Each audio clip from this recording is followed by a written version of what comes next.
Hello everyone, I'm going to go over some of the basics of using our anesthesia machine. The first piece of equipment I want to go over is going to be our reservoir bag, and that's going to be located right here. There are additional reservoir bags on the back of this machine, specifically back here. We spin it around. So we have some smaller ones, some larger ones. There's a mathematical equation that goes into choosing the correct size bag.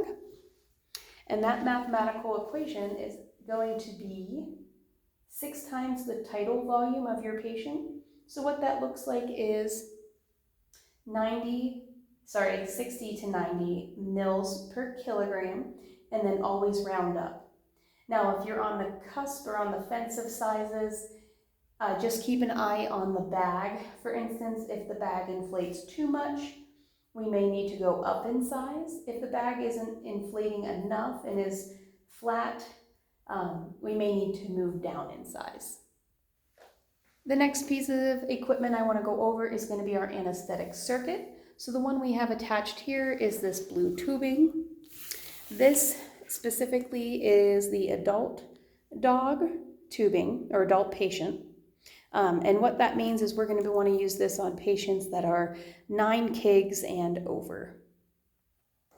The next anesthetic circuit is one step down. This is our pediatric circuit, and this would be appropriate for patients who are healthy, don't have any respiratory concerns, and this would be great to use for patients 4.5 kgs to 9 kgs.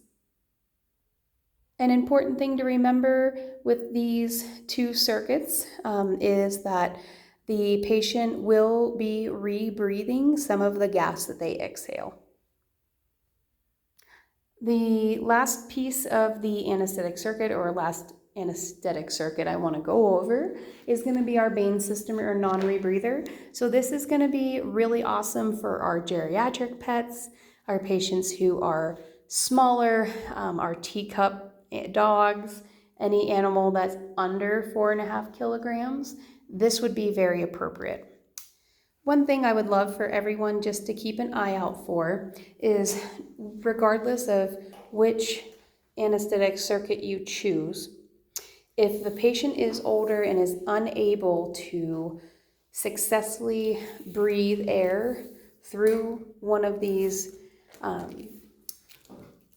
circuits here, and what that would look like is maybe they're not able to fully inhale or exhale. They're having a hard time getting air through this circuit. Maybe these valves are not moving up and down like they should be. It is never inappropriate to go ahead and ask your doctor to move on to the Bain system. What this does is it supplies fresh gas and fresh oxygen without working very hard to get it. So it's going to be hanging out in this tubing right here. The next piece of equipment I would love to go over with you is going to be our pop-off valve. So this valve is very, very, very important. This specific machine does have a safety button. So what that means is we don't need to fully close our pop-off valve. Some of the older machines require this, as they don't have this little safety option. So this one we leave completely open. And if we need to close our system to give a breath or pressure check our machine, what we would do is push down. And then once you remove your finger, this will pop right back up, opening your machine.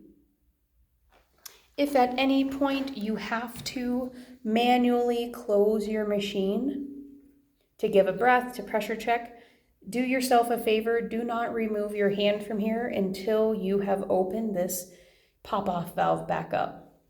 A few very serious situations that can happen if this is closed off while a patient is attached to the machine is that this will increase intrathoracic pressure in the patient's lungs, causing significant trauma and possibly death. So that's definitely something we want to avoid.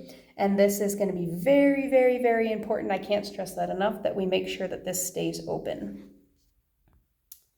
All right, now that we've gone over those pieces of equipment, let's move on to our oxygen side of this unit. So lots of anesthetic machines look very similar in this department. This is going to be our oxygen flow valve. A few important things is there's actually a formula that you can use, a mathematical formula to get the appropriate amount of oxygen for your patient's needs, and that is going to be 25 to 50 mils per kg per minute. Lots of people like to turn this on and just leave it at the 2 liter, but if you want to get an actual number that's appropriate for your patient, that would be your calculation. One thing I do want to point out is that we do not want to go below a half a liter. So on this machine, that's going to be 0.4, 0.6, so half a liter or 0.5 is going to be right in there. We don't want to drop below that. The reason being is if we do drop below it, the oxygen level at that low will mess up the concentration of gas. So the best rule of thumb is a lot of people will either do the calculation or run oxygen between half a liter and 2 liters. Another little trick I would love to go over with you involving the oxygen and the use of it with the machine is high flow O2 rate. So this is a great trick to use in the beginning of your anesthetic procedure. So if you're using something like propofol to induce, that's metabolized and wears off very quickly. So to avoid a rough transition from injectable anesthetic to gas anesthetic, I would recommend, or at least bounce this off your doctor, doing a high flow O2 rate.